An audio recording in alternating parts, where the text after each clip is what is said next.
Hello hello दोस्तों, स्वागत है आपका हमारी इस नई वीडियो में। यहाँ पर हम ज्योग्राफी के मोस्ट इम्पोर्टेंट क्वेश्चंस को देख रहे हैं जो हमारे परीक्षाओं में पूछे गए जाते हैं। तो आइए शुरू करते हैं। हमारा 16 क्वेश्चन है, निम्नलिखित में से कौन सा हमारे सौर मंडल का एक आंतरिक ग्रह या पार्थिव ग्रह है? तो इसका सही ऑप्शन हो जाएगा ऑप्शन सी, मंगल। तो मंगल ग्रह को क्या कहते हैं? पार्थिव ग्रह कहलाता है मंगल मंगल ग्रह। और भी ग्रह हैं जैसे पार्थिव ग्रह हैं, इसमें जो है बुध, शुक्र, पृथ्वी और मंगल, ये जो ग्रह हैं ये पार्थिव ग्रह हैं। और जो बाह्य या बृहस्पति ग्रह हैं उन्हें क्या कहते हैं? बृहस्पति, शनि, अरुण, वरुण, ये क्या है? बाह्य ग्रह हैं। अगला क्वेश्चन है हमारा, किस ग्रह पर एक प्राचीन झील की उपस्थिति के प्रमाण अगस्त 2015 में मिले हैं? तो ये कब मिले हैं, किसके मिले हैं? और मंगल के, मंगल ग्रह के मिले हैं। वहाँ पर एक झील मिली है। अगला है, किस ग्रह को लाल ग्रह के नाम से भी जाना जाता है? तो लाल ग्रह क्या है? मंगल ग्रह। ये ये देख सकते हैं क्योंकि किस कारण होती है ये? Iron oxide. वहाँ पर क्या होता है? आयरन ऑक्साइड, उसकी अधिकता के कारण इसका रंग लाल दिखाई देता है। और इसके दो उपग्रह हैं। क्वेश्चन पूछ सकते हैं मंगल ग्रह के कितने उपग्रह हैं? तो दो उपग्रह हैं। मंगल के कितने हैं? दो उपग्रह हैं। और इसका रंग लाल है। इसके फोबोस और डीमोस नामक दो उपग्रह हैं। और डीमोस सबसे छोटा उपग्रह है। अगला है हमारा, सौर परिवार का सबसे बड़ा ग्रह कौन सा है? तो ऑप्शन सी, बृहस्पति ग्रह क्या है? हमारे सौर मंडल का सबसे बड़ा ग्रह है। और देख सकते हैं, और सौर परिवार का सबसे बड़ा ग्रह बृहस्पति है। इसे अपनी धुरी पर चक्कर लगाने में 9 घंटे 55 मिनट का समय लगता है, सबसे कम। और सूर्य की परिक्रमा करने में 11.9 वर्ष या लगभग 12 साल।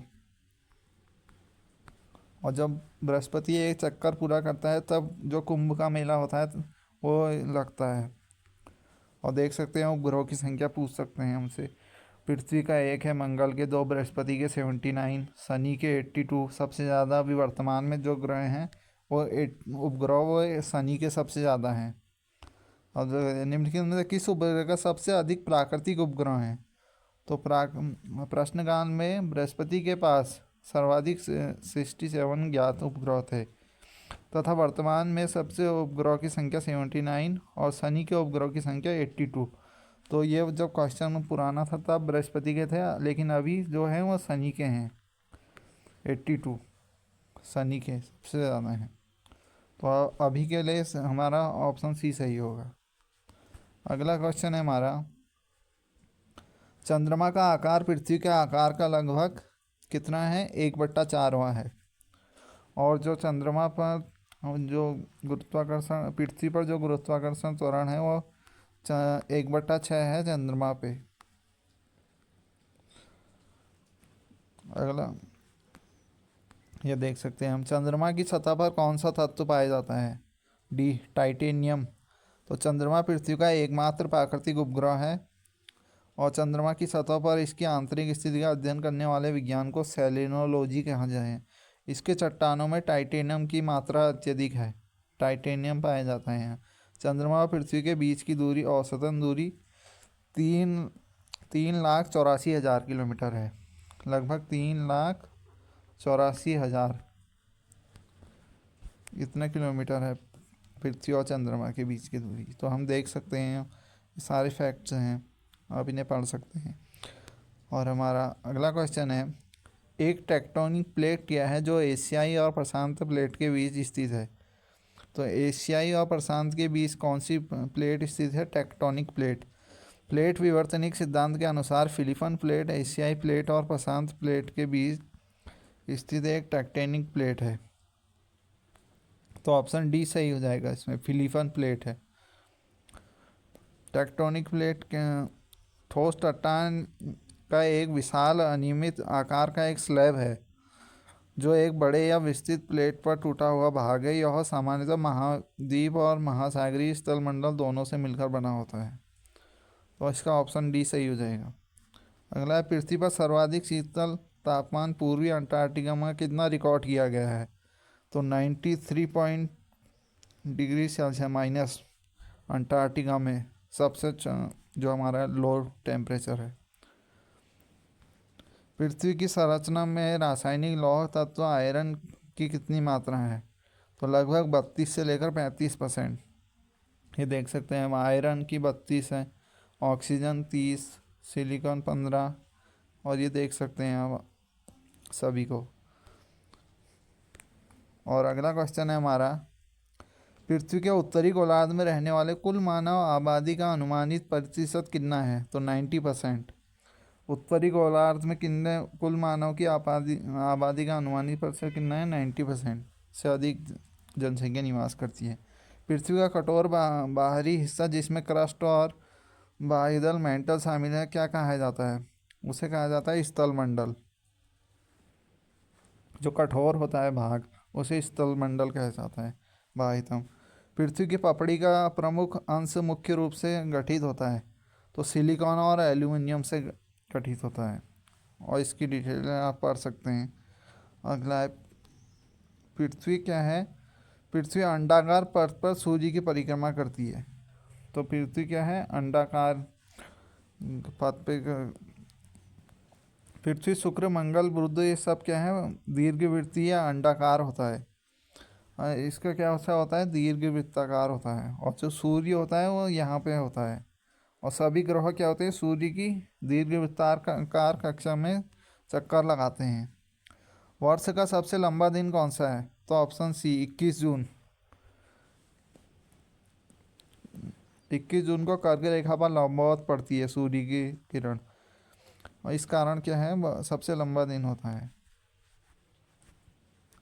पृथ्वी का अर्धव्यास कितना है? मतलब पृथ्वी की त्रिज्या कितनी है? तो ये लगभग 6400 किलोमीटर या 6371। किस तारीख को पृथ्वी की स्थिति सूर्य के सबसे पास होती है? तो वो क्या हो जाएगा? 3 जनवरी।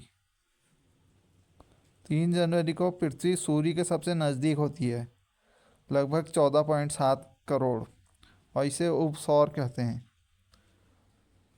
3 जनवरी को पृथ्वी क्या होती है? सबसे नज़दीक होती है।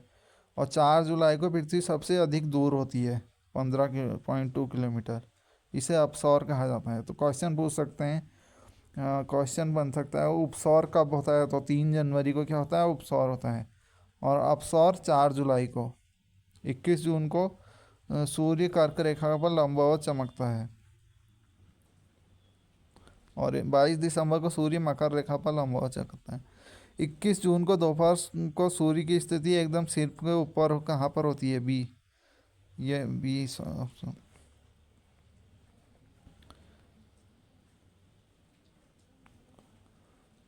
किस वर्ष को उन तिथियों को क्या कहते हैं जिसमें रात और दिन की लंबाई में अंतर सर्वाधिक होता है? तो उसे क्या बोलते हैं? संक्रांति बोलते हैं। जब क्या होता है? रात और दिन की लंबाई में अंतर सर्वाधिक होता है। संक्रांति है, खगोलीय घटना है। 21 जून को सूर्य कर्क रेखा पर लंबवत पड़ता है, जिसे कर्क संक्रांति कहते हैं। इस दिन 21 जून उत्तरी गोलार्ध में सबसे बड़ा दिन होता है। ये बहुत बार पूछा गया है। उत्तरी गोलार्ध में सबसे बड़ा दिन कब होता है? 21 जून को होता है। ये नोट कर लेना, 21 जून को होता है। और इस दिन जो सूर्य की किरणें होती हैं वो कर्क रेखा पर कैसे पड़ती है? लंबवत पड़ती हैं। और सबसे छोटा दिन कब होता है? 22 दिसंबर को, सूर्य के मकर रेखा पर लंबवत।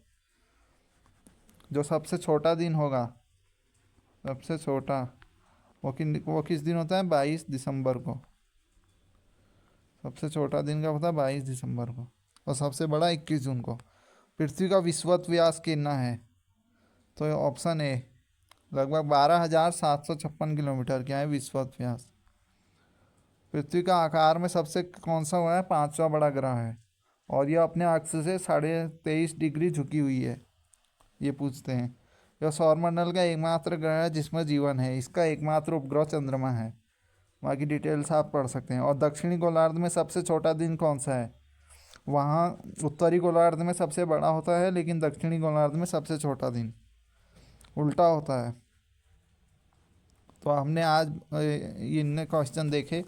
तो अगले क्वेश्चन हम अगली वीडियो में देखेंगे। तब तक के लिए thank you, thanks for watching.